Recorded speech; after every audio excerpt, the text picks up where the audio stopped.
From deep, deep in outer space to planet Earth,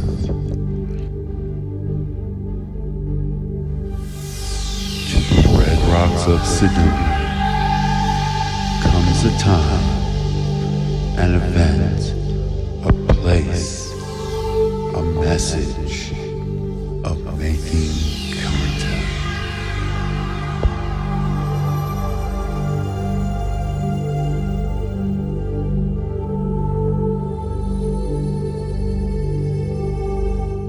Next up, we have Sedona's own Starseed child, known for her stories. Oops. Those are the ETs. Isn't that what they sound like on the radio? They're talking to me. But no, Bridget Nielsen is actually became known for acknowledging the existence of these hybrid children, and she has now moved that all, I think, into art and creativity and beauty, and is someone who has really integrated those experiences. So we wanted someone here who really represented that field, and she's lovely. And come on up, Bridget. Oh, wait.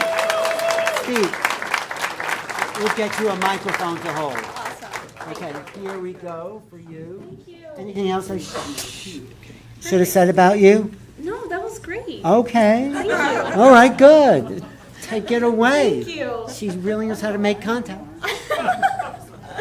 Hi, everyone. My name is Bridget Nielsen, if you don't know me. And I'm really happy to be here to support Alan and to support Contact and to support the Sedona community. It's just amazing. I've been here for over 8 years, and that's not long for some, but to be able to be in Sedona for 8 years is something. There's something to say for that, too, right? Totally. And it's just so beautiful watching Contact and this community grow over the years, so it's really special. After Peter's playing, I'm like not quite fully here. Like, how am I supposed to talk after something like that? I'm off with the angels right now. But to come back in, which is one of the things that I want to talk about, is other forms of making contact. So we have so many tremendous, beautiful ways, like many of you are going to go out and sit under the stars in this amazing dimensional gate. The Sedona vortex it's incredible here. What? Vortices. But we're going to go to the vortex of that particular area. And it's just incredible, and we're so lucky to be able to do this. We're so lucky to be able to travel to sacred sites around the planet and gain access, right, to these higher dimensions and be able to key into them in beautiful ways. And one of the things that I've learned over my decade of exploring spirituality and ET contact is that there's some other secret ways that we can tune in to contact, and we can access our deeper starseed nature to be able to go to these deeper levels. And there's secrets that not a lot of people talk about, and maybe are a little bit strange in the starseed galactic community, but I feel like that's what I was inspired to talk about. That's what's been coming through for me. So I'm going to start with a story. So back in Los Angeles, at the beginning of my spiritual awakening, which was in the 2008, 2009, something that came through was very much so connected to healing. So I went into different healing work, and I built my clairvoyance and was connecting with my other lifetimes and helping people remove their blocks and doing all of the spiritual things, except for aliens. Like, aliens were like, what is that whole realm? But I was very connected to past lives and angels and all the other stuff, right? But this other thing over here was foreign. And then I had a lot of different awakenings with ETs and different contact experiences that brought it online for me that this is something that's going to be a major life theme, whether I like it or not, right? For many of us, it's like, okay, we're going into the alien direction. And so that's what I did. But one thing that was really cool is because I had this background in healing and this approach to really wanting to better myself and to align more with my purpose and become a better human, I applied that to the ET realm. So I was like, what if I use those techniques with extraterrestrial contact? What will happen? And so I did a lot of different experimentation. And one of the experiments that came about was, at that time, especially in Los Angeles, the lower centers are very active, right? It's a very fiery, sensual place, which is a good thing for Beltane weekend here that we're experiencing right now. And I was like, I want to heal and really activate my lower centers, have a Peter experience, right? Where the orb goes into my wherever, right? Something like that. That's what I was going for. And so my friends had told me about the raw material. Anyone know the law of one, raw material? Yeah. Classic, right? And they said that the section on sexuality and lower energy centers and aligning the chakras was really powerful. So I was like, okay, let me take a look at this. And I went in one night and started reading the material, and I went in with a sincere volition to heal, to activate, so that I can be more aligned and more whole to be on my mission, right? More integrated. Not just like up here, but like the whole thing, right? And so I read through the material, and obviously it was moving through me. Obviously there was things I didn't understand. It's the raw material, right? It's sometimes challenging to understand all of it fully. And at the end of the night, after I had read the material, that section, I kindly sent a prayer to the raw beings and said, hey, I would like to have this healing. I would like to integrate this self. I would like to embody more of myself. And it just so happened that I went to sleep that night, and in the darkness, in the blackness, I was woken up in the middle of the night, and these beings came in, and they said, keep your eyes closed. We're coming in. You called us in, so we're here. And I saw dozens of light beings coming into the room around me with my eyes closed, so that clairvoyance, they were so bright that it didn't matter if my eyes were closed or open, right, in this kind of experience.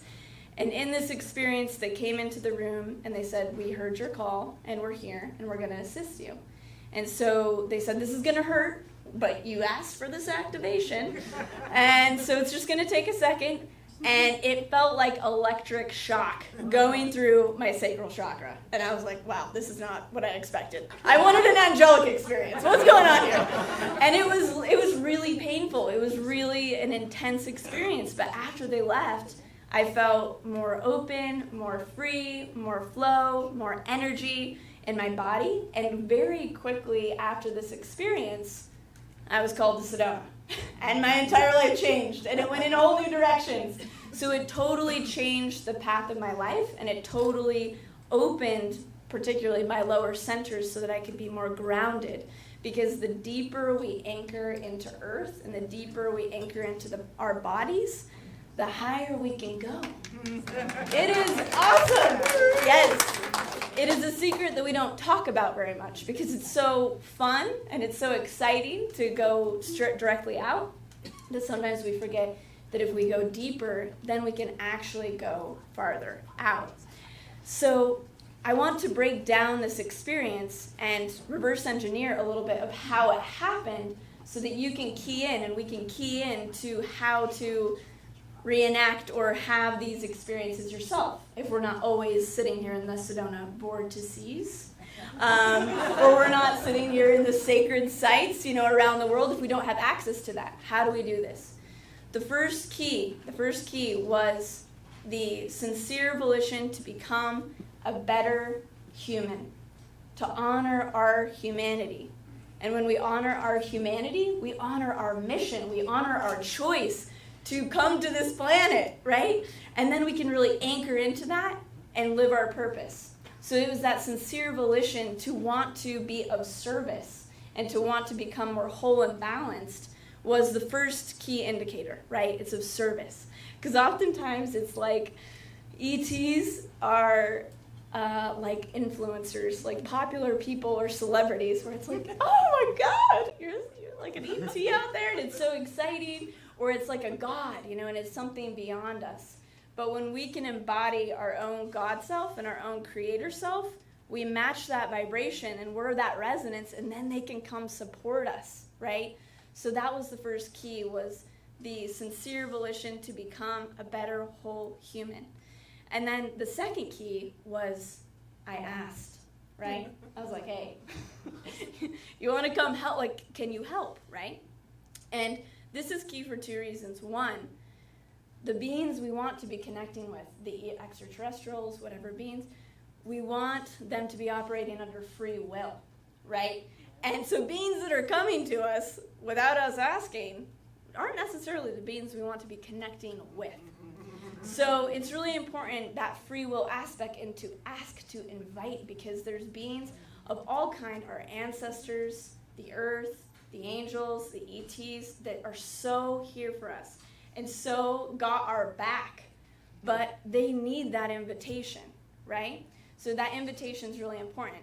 Obviously, we can have incredible experiences without that verbal or conscious permission because our soul chose coming in to have these certain agreements. So we did do those kinds of agreements. But other ones where they just appear, we got to check in about that. So actually asking and having that free will aspect, the volition and sincerity to be a better human. And then the key in there too was no expectations. At that time, I didn't know and I didn't think that it was a cool thing to have a contact experience, right? Some of the veterans in the room of contact, it wasn't necessarily the best thing to be having some of these experiences, or it wasn't also a cool thing. In the past 5 years, there's been a shift. Have you guys felt it? This shift where it's actually welcomed, invited, exciting, whereas a decade ago it was like, you're that weird abductee, right? It's changed a lot, which is an indicator of the change in consciousness that we now are embracing. So it's a really, really beautiful shift, but it didn't used to be a cool thing. So I didn't know that that's what I was going for. So I went into this experience asking for, whatever was meant to come through, but I didn't have expectation around it. And I had no idea that they were gonna come in and shock me and my whole life would change. And so this is a key point too, is to really have no expectations and to continue to show up.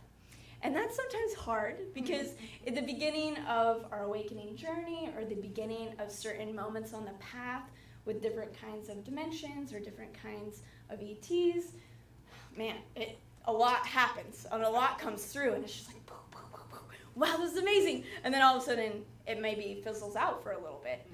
And those are the moments where we get to, they opened the doors.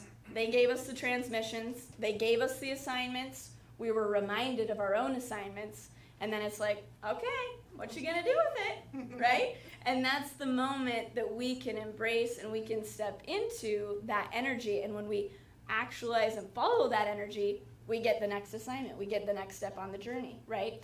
So it's important to key into that connection and that understanding. And so as we go forward on this journey, on this path, my invitation and what came through for me to speak about is the profound contact that can be made by doing your human work, by becoming a better person. I've had so many experiences. Some of my best contact experiences are from when I didn't want to say that thing to that guy I was dating, but then I built up the courage and I was actually honest with what was going on, and it was maybe something in my personal life or something where maybe a job isn't working for you, and so you finally have the courage to leave and follow your passion.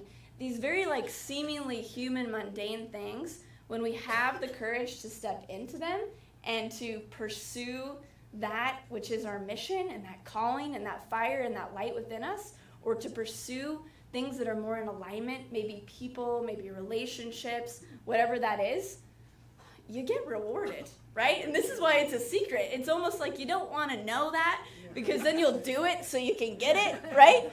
And so this is why it's a little secret. I'm letting you in on it, but it's a nice motivational factor, right? It's like, okay, there's a carrot over there. So I'm giving you this cosmic carrot to being more human, to embracing this planet, because the more that I connect in with the higher cosmic realms, the more honored I am to be an ambassador for this planet. This planet's awesome. Like, it's incredible. And when you think of it that way, where you're wearing like a star badge in this life for planet Earth and you're representing it, that's so tremendous. Like, it's so beautiful. And the opportunity we have right now, there's so much beauty happening on the planet. There's a lot of weird stuff happening on the planet. But the more that we step into this and the more that we anchor and honor this, and again, the deeper we go, the higher that we can actually reach and the more contact we can have. And in those moments of integration, as you continue to step forward, you continue to be present for whatever comes up on your path and your purpose. And it sometimes it takes, discipline and continuing to show up, and nothing happens, for a bit and a while, but that reward always comes back. And the funny thing is the more that happens, then you realize that you're walking side by side, like with these other, conscious beings, and with these aspects of yourself, that it becomes so almost integrated that you don't even realize that it's not something out there, but it's something right here. And then it becomes something right here inside of you. It's all right here in our own bodies. And those have been some of my deepest experiences, is actually accessing contact through the stargate of my womb, like through the stargate and the connection in our genetics that we can awaken within us. And that's where our counterparts and where our connections of where we came from as starseeds can be activated and accessed, is often right here in our own bodies. We have spaceships, we have this technology, which is actually incredible. And so the more that we access it and honor it, the more that it'll come alive and support us, and we'll be supported by everything around us, and we'll be supported by what we came in with, because we came in with everything, all the goods, to do what we came to do here. And so it's really just tuning in and really going deep and listening and continuing to show up, continuing to be a good human, continuing to ask, right, for support, and continuing in that alignment that will be the difference to have the fun experiences we're all wanting, right? All of the goodness that we can take pictures of and are incredible.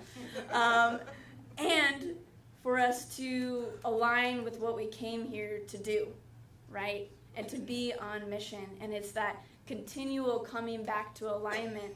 And I feel that that's continuing to anchor deeper into ourselves and root ourselves into the earth and into our missions, so that we can be the best humans we can be and really bring down all of the starlight, all of the transmissions that we have, and anchor them and transmit them on the planet. So that is my invitation, is to ironically become more human, to actually make more contact. Exactly. There we go. And this is a perfect example of someone who's integrated, and you are reaching the stars and be so human at that same time. Yeah. Thank you. No. Yeah, and making contact is becoming more of ourselves, because we are of the cosmos. Yeah. And no one has told us that, except Bridget, but no one has told us that. No, it's time to know who we really are. Thank you. You're welcome. And how can people find you, and what do you do, and how can they do it with you? No.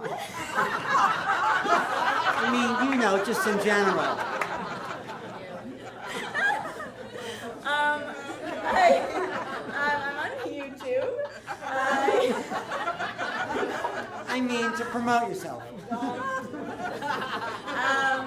Yeah, so you can find me on YouTube. I'm starting a podcast as well, so I'll be doing a lot of transmissions through those mediums, so I have more content on those. I do in-person retreats several times a year here and in different places around the planet. And then I do different online programs about awakening our ancestral genetics, which then go all the way to the stars, and integrating as a better human, as I've shared, and connecting with your higher cosmic experiences too. So I have lots of different courses and programs online that you can access to go deeper too. Yep. Bridget, would you spell your name? B-R-I-D-G-T. And then the Nielsen is Nielsen. Weren't you married to? Yes, it was. to what's it, Sylvester Stallone. Absolutely. Yeah, right. Yeah. Little induction for an age reversal and shrinkage, and it all worked out. Good. Bridget Nielsen, you'll find her here in Sedona. I just want to say this is Making Contact Week, just in case you didn't know. And May 4th, the day the book is released, we're saying May the 4th be with you. That is a new holiday, Making Contact Day. It's going to be a universal holiday. So I just want to introduce a good friend for this next phase, which will kind of shift our consciousness and reality and cosmos. My good friend Peter Sterling, I've known him for years, 30, 40, we practically grew up together, Peter.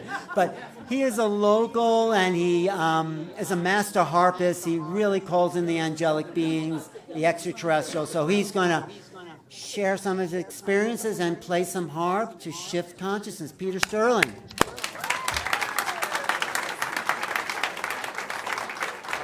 Thank you.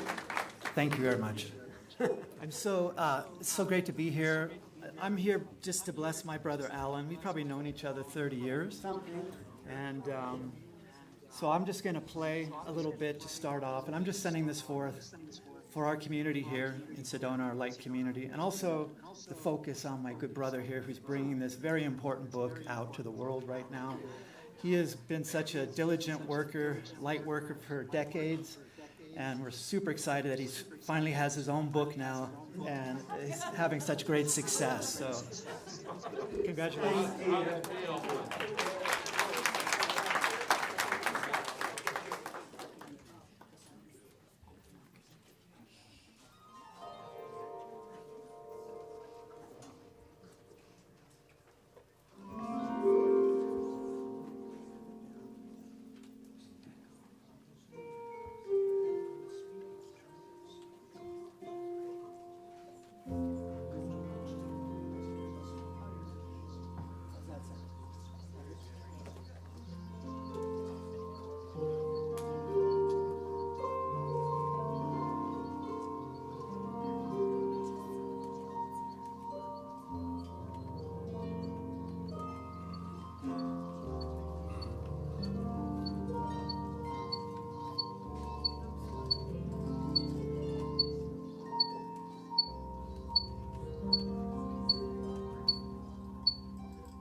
very much. Alan's going to let me show you a few images from my slide presentation that I've done all over the country and internationally for several years. And I've been around Sedona I came here in 1988 for the first time, and shortly after I arrived, I received guidance that I was going to receive a download, something major was coming, and I was going on a vision quest, and then I was to release all my material possession, acquire a Volkswagen camper van, and then I was going to be led to discover something very important for me. And that's what I did. And so for 3 years I lived in my car here from about 1990 to 93. And I spent a lot of time in the canyons hiking by myself, especially this picture. One of my favorite spots is Boynton Canyon. And I love to, in the early days back then, you could hike out there and there would hardly be anybody out there. Very different now. But the thing that impacted me the most was the silence, the tranquility and the silence. There's a stillness there that you can still experience if you get up early in the morning and get out there. But my guidance was just go deep, deep into the silence there. And so that's what I did, and ultimately what happened was as I got very quiet, I started to hear the subtle strains of some sort of music. And at first I thought maybe somebody was out there in the forest with a portable stereo playing some classical music. But then I realized that that wasn't what it was at all, that it was actually of a divine origin. And my inner voice was telling me just to trust, surrender, and let go, and to just go deep into this experience. So at first it was very faint, but as I tuned into it, it became louder, much more direct to me. And then my inner guidance was just to allow the music to take you away. So as I sat there in Boynton Canyon on many occasions, I could just go right out the top of my head, out my crown chakra, and I would go up the central pillar of light that is depicted in this the I Am Presence poster here back in the corner. That was the meditation I was doing because I was working with the Ascended Master teachings at the time. So anyway, what ultimately happened is that I was taken up and there was a group of angels around me, and they were playing harps and flutes and violins. And they took me on many incredible journeys. But ultimately where they took me was to this place here where I got to see this luminous sphere of golden light. And what the angels told me was that this was the source of all love and light in the universe, that this is God. And you can see the multitudes of angels spiraling around this luminous sphere of golden light. And, this is very similar to what people who've had near-death experience report, seeing this luminous sphere of golden light. And that's how I experienced. And as a matter of fact, about 10 years ago, I was a keynote speaker at the International Association of Near-Death Studies. They brought me out because they liked my story, because my story was very much fueled and catalyzed by the use of psychedelics and plant medicine. So I would hike out in the canyons by myself and do all sorts of crazy things in the intent to discover who I was and what's my mission, right? So anyway, these angels came, and I got to see scenarios like this on the inner planes. It was quite extraordinary. And the cherubs, they showed up just like this. They looked exactly like that to me. It was a very virtual reality type of thing. But before this, I've been doing my stained glass windows since I was a teenager. This is something that came through as a child. I would do these little doodles geometrically, and then as I got older, I started making them out of stained glass. And you can just see a few here. And I was working with the geometries and the harmonics of color and light for many, many years. I believe this kind of prepared me for going through the portal. This was like a portal that I went through in my consciousness. Then when I came back to Sedona in 2012 with my son and his mother, I made this stained glass window in our house in Uptown, and when I hung it in the window in December, all of a sudden the sun came through it like this, through these, because I inlay crystals, quartz crystals into the template, and these are 4 quartz pyramids with a cut crystal, and it projected onto the wall this rainbow light being into this vortex with the golden pyramid. I was told to do this, and all of a sudden this angelic rainbow being appeared on my wall, and then I got this whole download which led to the creation of my Portals of Light art, which is out in the lobby. Come and see it. Just a couple pictures of some other phenomena. This was in 2008 in Lake Titicaca on the top of Amintani Island. I was with my friend. A moment later, this orb appeared, and it hit me right in the midsection there. You can see it's moving at extremely high velocity. It knew exactly where it was going. And then what happened, 3 months later, I met my son's mother, and 3 months later, he was conceived. And what I was told was that later that this was my son's spirit attaching to me when I was on my shamanic journey in Peru. He's like a starseed attached to me as a starseed. I delivered that to his mother, you see. Okay? So then the next morning as we were leaving, my angels told me to play my harp that I was traveling to these beautiful poor Indian family here who we stayed with. We were in their kitchen in the dirt floor. Very sweet people. And so my angels were like, play your harp and call in some angels for them. So my friend took this picture. A moment later, he took this picture. And you can see what appeared in the room after I played for a moment or two. So this just kind of shows, some of the phenomena. Then I was, later in 2009, what happened to me is I was in LA and I was doing ayahuasca. And during this ayahuasca ceremony, I was beamed aboard a spaceship with these two gray aliens that gave me a download. It's very important. And I'll get back to that, but this is something I do with my harp out on the land. And the wind plays the harp. It's the wind harp. It's a celestial tone. It's quite amazing. But it's very healing, and I've done it all over the world. That's in the crop circles here in England, and then in Stonehenge, in the middle of Stonehenge, and over the Sacred Valley in Peru, calling in the angels all over the world with the wind harp. And it's very penetrating, very healing for people. And I do that here with my tours here now. Out in the canyons, I take my clients out, and I take them to where I met the angels here, and we call them in. That's with Chris Spheris, famous musician. That's William Henry, famed William Henry out on Submarine Rock with me. He loved the wind harp. And then I have this Circles of Light CD for DNA activation. I recorded in that crop circle the wind harp. So I have a few copies out on the table. Please come and see me. But a couple more pictures that I wanted to share to end this. And my clients took this picture, and you can see Thunder Mountain there. They took this from the Sunset Chateau up over there. And you can see something over Thunder Mountain there. That's pretty cool, isn't it? I thought that was cool. Okay, so this is what happened. This was about 6 years ago, and I was up on Airport Mesa with these two guys who I was giving a tour. And we were talking about our ET contact experiences, and I took this picture of them. And a few days later, they sent it back to me and go, look what we discovered over our heads. And I was telling them about how during this ayahuasca ceremony, I was beamed up on the ship with these aliens gave me this download about this galactic pulse that's coming towards us. And they were contactees too, actually. And then what happened was you can see a courthouse rock over them, over their head. You see that? And I'll show you what appeared. I'll enlarge it. Can you see something in the clouds there?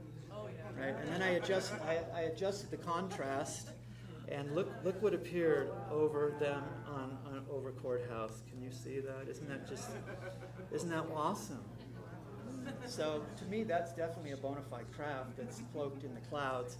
And what's interesting is Bashar talks about how his ship is over, Bell Rock, Courthouse Rock area. And they're Zetas, they're Greys, and that's who I was talking about. So I was told when they appeared, they actually did that for me. Because of this quantum entanglement we talked about, since I've had contact, they're listening right now, because whenever we talk about them, they got like this thing they can hear. But what they told me about was this galactic pulse. And they were so adamant that they wanted me to know when they took me on the ship. And I was beamed up on the ship because I was on ayahuasca. I did the last call at 3 a.m., took a hero's dose. I laid down on my cot in a dark room with two big crystals, put one in my third eye and one in my heart. And I started spiraling through time and space through these mosaics of the most amazing technicolor, sacred geometrical patterns. Maybe some of you know what I'm talking about. And it was amazing. And then all of a sudden I popped through this membrane. I was like standing on a craft with these two Greys, and immediately they telepathically started giving me a download. And what they wanted me to know was that there was an explosion in the center of the galaxy, and that a wave of light is radiating out through the plane of the ecliptic and is going to sweep through our solar system at some time in the future. I told you this many years ago.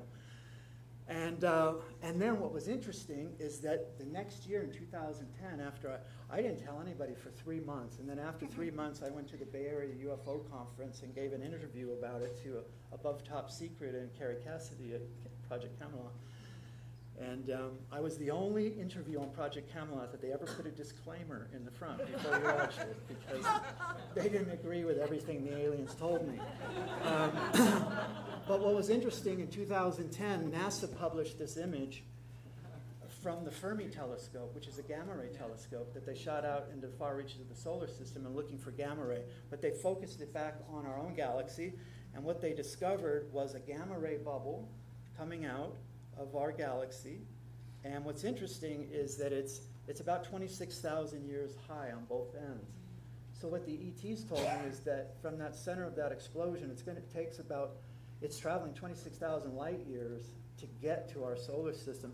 And this is right at about 26,000 light years from the top to bottom. So there's also a radiating out along the plane around the same, distance. So we're right in that window. And they were very much adamant. They told me this is the wave, the push we've all been waiting for to make, for those who want to go to the higher timeline, the ascension timeline. A couple more photos to end.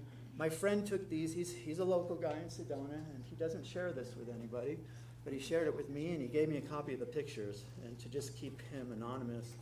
This is when he was in Tibet. He was on his pilgrimage around Mount Kailash, and you can see up here. You see the ship in the clouds there? Okay, and then here's another one. This one, as he was in the valley on the pilgrimage, he looked up and there's this waterfall. He didn't see this, of course, when he was taking the picture. It appeared he saw it after the fact, but look at that, beautiful. And I always, when I saw this, that this is what JJ talks about of these are light ships. These are not physical craft. So, these are the ultra-terrestrials or so one more. There's two ships. Look at this one. This is a beautiful, I've never seen any pictures like this. I don't know if you have, but these are some beautiful crystal ships there. Look at that. Isn't that amazing?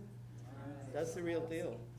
So, and then to end, I love to end with this one. This is the image from the Hubble. This is the deep field image where they put the Hubble telescope, maybe some of you know. I just focused at a random place of dark sky, and it exposed, thousands of galaxies in this one little spot about the size of our own. Each one of those dots is a galaxy holding, 2 to 5 billion stars. So, as it says in the movie Contact, it would be an awful waste of space. Right. I will leave it with that. I'll play one little piece to end, and thank you for having me. And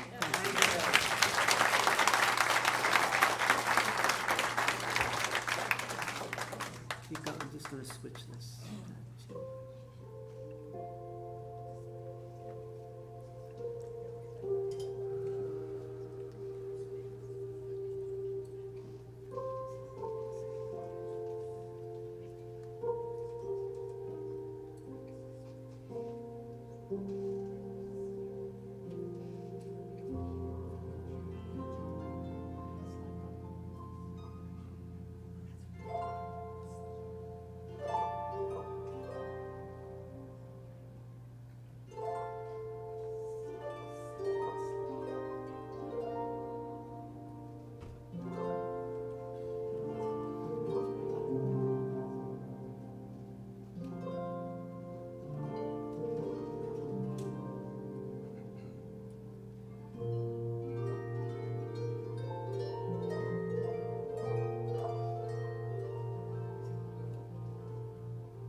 Thank you, Peter.